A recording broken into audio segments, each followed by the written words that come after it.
Well, hey, everybody. Welcome to another episode of Sy Huffer and Friends. This is a podcast that's designed to help you flourish at life and relationships. I'm your host, Sy Huffer. I'm the lead pastor at the Gathering Christian Church in Naples, Florida.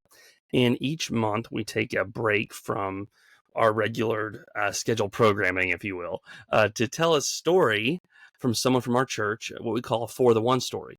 And these are stories of people in our church that invite and bless and love someone else that they know with the love of Jesus. They want to bless them with Jesus's love, bless them with his grace, with his presence, and invite them to church and invite them to be part of the kingdom of God. And so this is straight from Luke 15, where Jesus says, hey, the shepherd left 99 sheep of his 100 in the field to go after that one. That he lived his life for that one. So that's what we're doing today. So if you want to follow along with the podcast, you can do that on Apple, Spotify, or YouTube. We also have an Instagram account called @Sy Huffer and Friends. Today, I'm super excited to introduce you to my friends, Harold and Gennie. Harold, tell everyone a little bit about yourself, like where you're from, what you do, and about your family. Okay, the whole story, or just a little bit of it, just the highlights. I'm originally from a little town in West Virginia called Moundsville. I got into grocery business at an early age, and from there I leaped into a career with Procter and Gamble out of Cincinnati, and was transferred ultimately to Charlotte, where I ultimately retired from, and from there moved to Florida, trying to find some warm weather. And then it seemed like half of West Virginia started moving south. And Jenny was one, and a daughter and her husband and 3 grandchildren and their spouses, and now 7 great grandchildren are down here. So got more people down here than I got back home, so to speak. But that's a quick encapsulation of how I got here.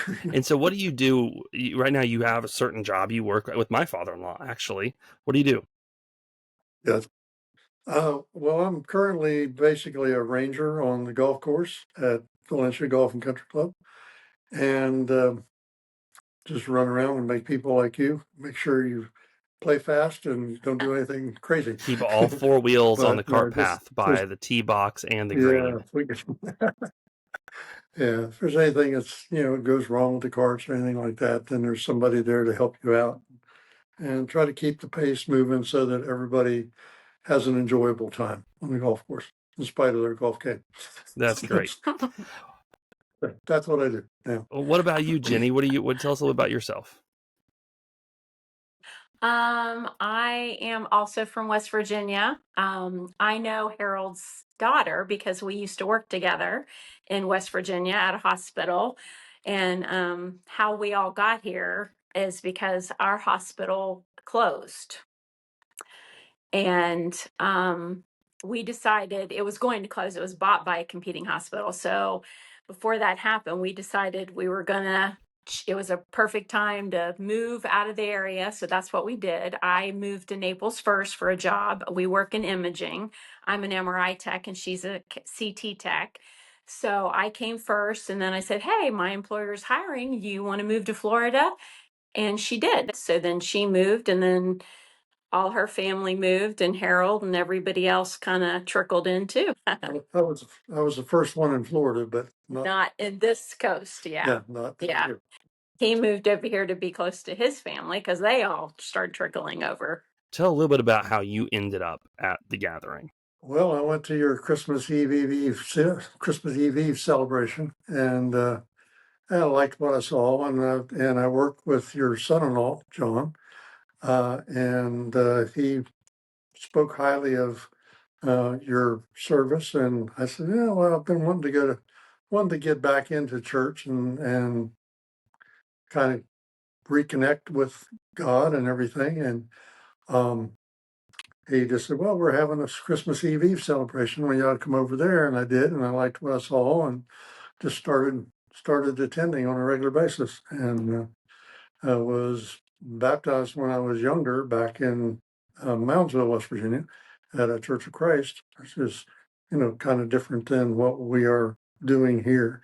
This just seems so much more open, friendly, inclusive, a whole bunch of other words I could say, but just felt comfortable to really learn, and actually, not trying to blow smoke, but I've learned more in your sermons and by attending this church about God and Jesus and how everything got started, and it just seems like a good fit and something I wanted to hear, and it's helped.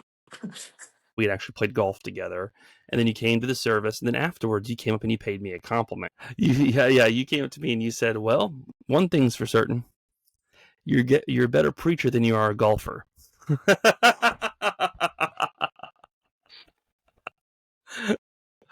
I love that story. Oh my gosh, good. I'm getting paid for one, and I don't get for the other, so hopefully that's how it works. Harold, God used you once you started coming a year ago to pursue Gennie. And so, which resulted in Gennie coming and being part of the church. And so, Harold, how did you pursue Gennie, love her, care for her in such a way that it didn't make her feel like she was a project, that you were just inviting her because you had to, or you're checking off some box on, some checklist or whatever? Well, truthfully, my daughter and her were talking, is the story that I get, and they were talking, and she knew that I was attending the service with you all, and she was interested in getting reconnected with church service, and so we talked, and it sounded like something that she was interested in, so she started coming, and the rest is kind of history. She liked what she saw and liked what she heard, and I would like to take a lot of credit for it, but it was mostly her talking to my daughter, and my daughter just saying that I seemed to be comfortable going to church there. And she just kind of jumped in and said, "Well, let me try it." And I think it's worked. Yeah. Gennie, talk a little bit about that from your perspective. Like, you've known Harold for a while. You start having, I guess, some heart's desires, some yearning, some unsettledness that in your heart. Like, tell us a little bit about what led you to, either talking to him or him talking to you, and you saying yes. Yeah. Well, I had been feeling like I wanted to start trying to find a church again. I had tried a couple churches here in Naples. It just wasn't a fit for me for various reasons, or the right time of my life, or whatever. I've went to church off and on my whole life. I was saved when I was in sixth grade. I remember vividly, being saved and the questions I asked and everything, but I never was baptized. So I've always wanted to stay in church. I've always had that yearning. But when I moved here, being new, you don't know anybody. It's hard, to make that leap. So when Harold had started going, of course, he talks to his daughter, my friend, more.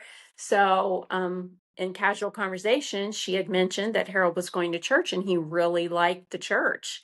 So I had asked her questions about it, and um, mentioned that it was a preacher that lived in our neighborhood and it was close, because you don't want to travel like 2 hours to go to church, or things like that. So it just all kind of checked all the boxes. And I said, well, when your dad's at your house sometime, why don't you mention to him that I'd like to talk to him about going to church? And so we just had a casual conversation, and she did.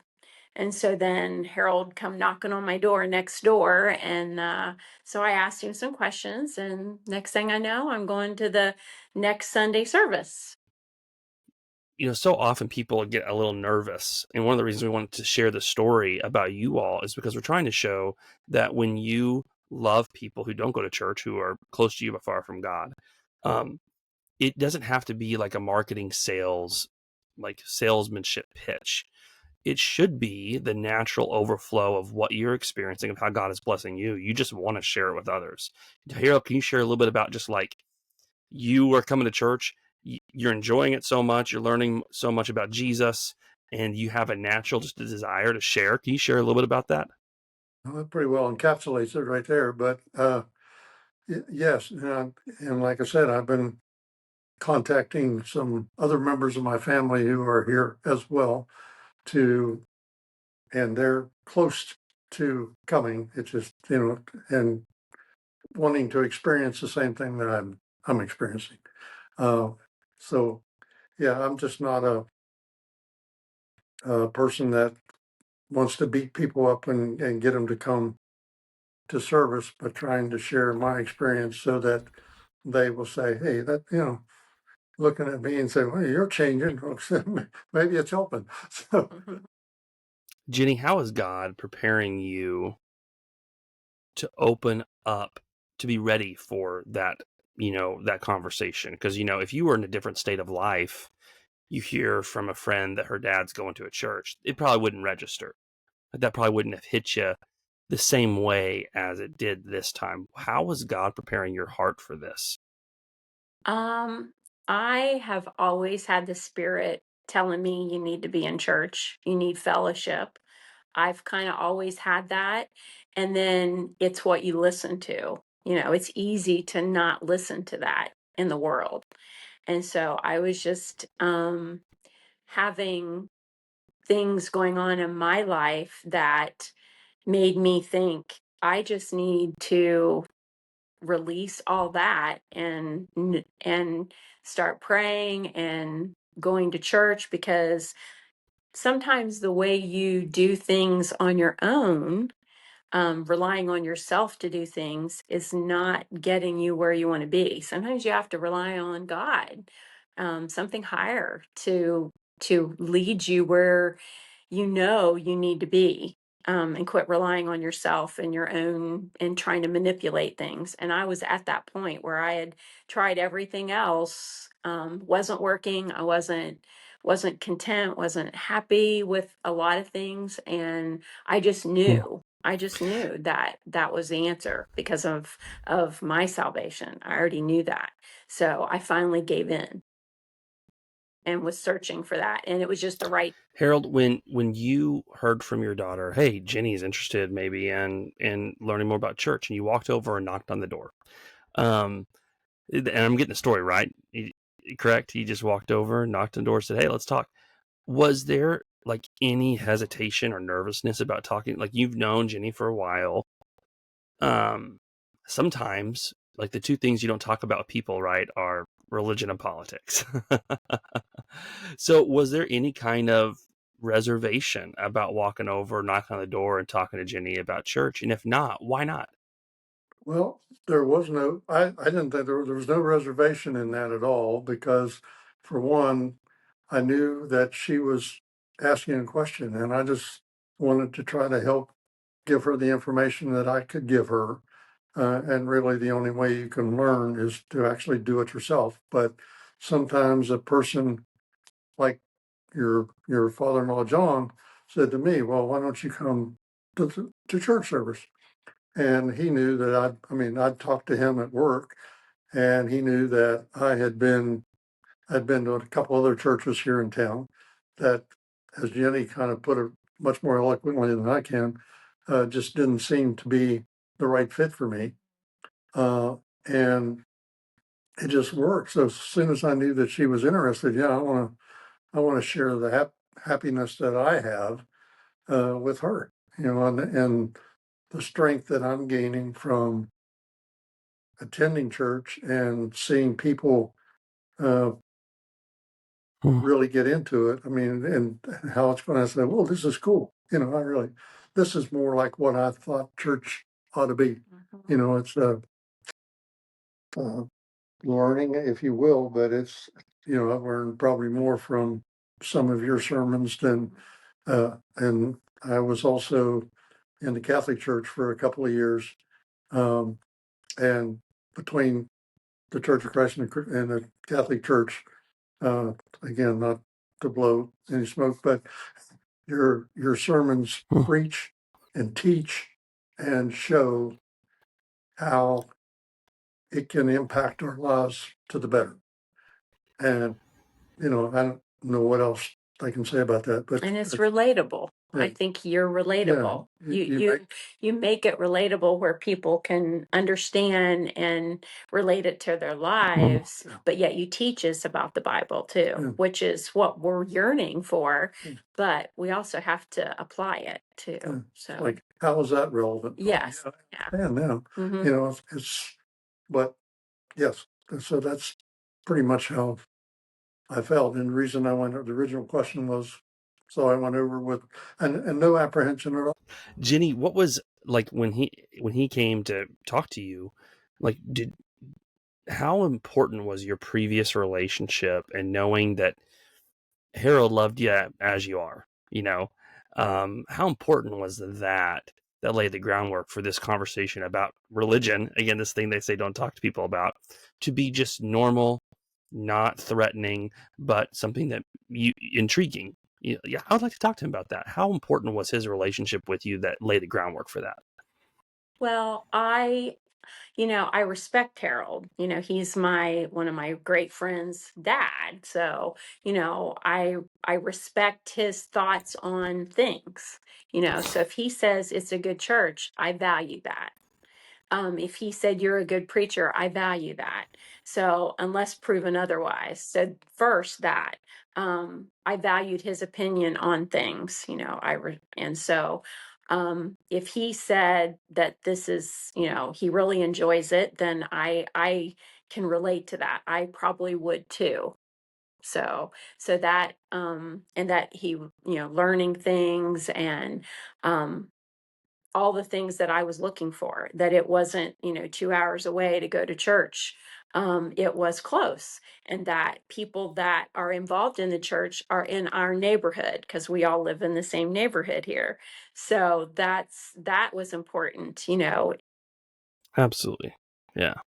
That's so good. Gennie, you decided to get baptized. What led you to that decision? It's something that I've always wanted to do. And different times in my life, I've chose not to do it because the main reason I didn't, for example, my husband was baptized at a church in West Virginia, and I wanted that. I didn't want to take the spotlight away from him, so I didn't get baptized then. When I was in sixth grade, I had a wonderful person that I ended up graduating high school with that became a preacher.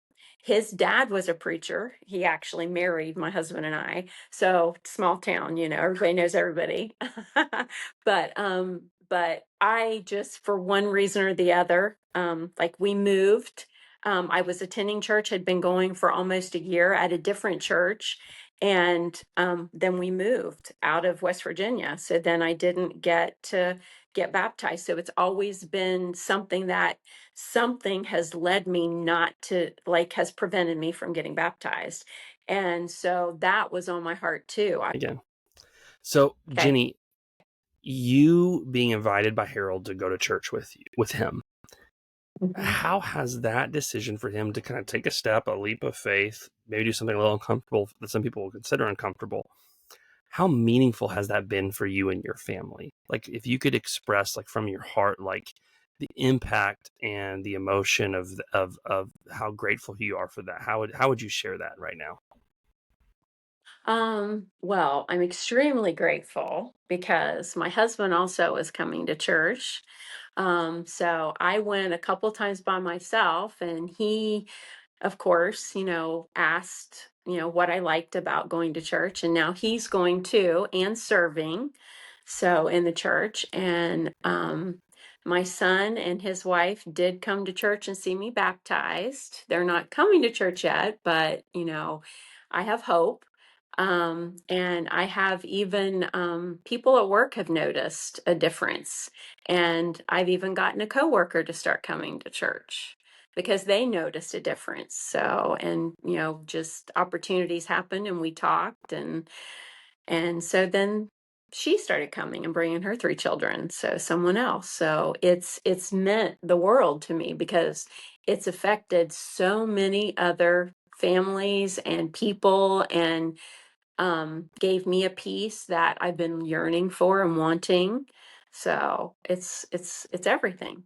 When you got baptized, you had a board. On one side, you wrote Hmm. your life before Jesus, and then on the other side, it says "Made for Hmm. More," which is our tagline as a church, our vision. Right. What was on that other side, and how have you really seen Jesus change you from whatever that was to "Made for More"? Well, I wrote the word lost because I felt lost.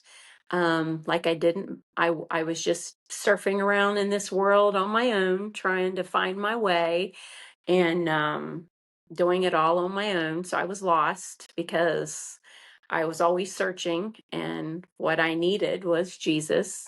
And I knew that.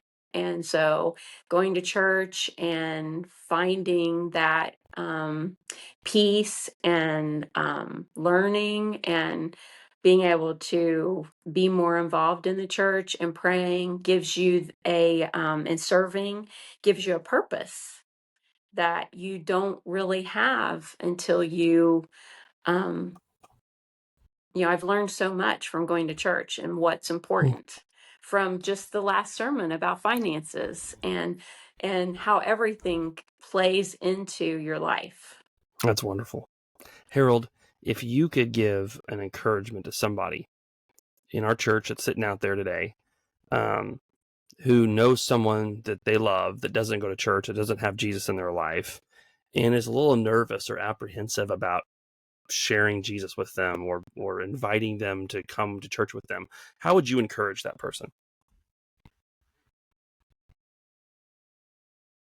Well, basically, if you care about someone, you want to help them make their life better if you can.